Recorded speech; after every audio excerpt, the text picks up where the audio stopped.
Late happy birthday to my grandma's cousin, Little Richard. I'm not joking either. I've never met him. My uncles have, though. Richard Penniman is my grandma's cousin. Born in Macon, Georgia, from what I understand. My grandma, like my mom's side of the family, is from Macon. And this is the undisputed king of rock and roll right here. We don't have just one king, we got kings of rock and roll and queens of rock and roll. Sister Rosetta Tharpe being one of them, who also influenced Little Richard, from what I understand. So yeah, this is how he is today.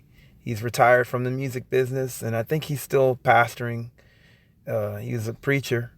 He's been like a minister for a while, you know. Little Richard is definitely more than significant to rock and roll.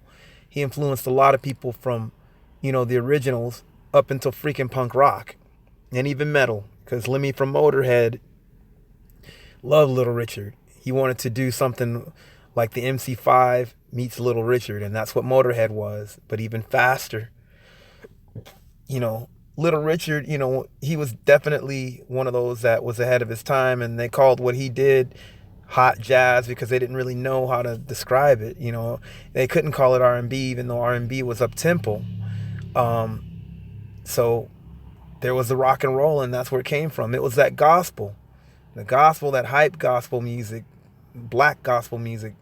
That's a huge influence. I mean, Rosetta Tharpe was from a gospel background. I mean, most early rock and roll artists were from the black gospel background. And even though I don't consider Elvis the king, he admired a lot of gospel music as well, black gospel music. And I think he would even go to churches when he was small of black people. Ironically, it's a trip, especially because things were so segregated back then.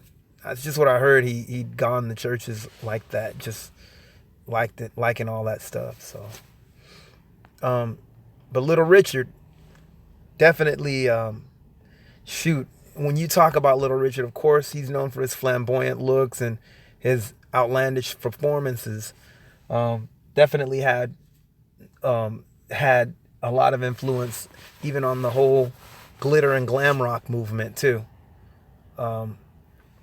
Anywhere from David Bowie to, that whole, glitter thing in the 70s, like bands like Zolar X and, Gary Glitter, Alvin Stardust, Sweet. Little Richard was the first to do that, yeah, and the likes of like Motley Crue. Whether you dug Little Richard or not, you worn makeup on stage like that, the whole new romantic thing too, all of that. You've been directly or indirectly influenced by Little Richard, So, yeah. Happy birthday, Little Richard. Peace. God bless you.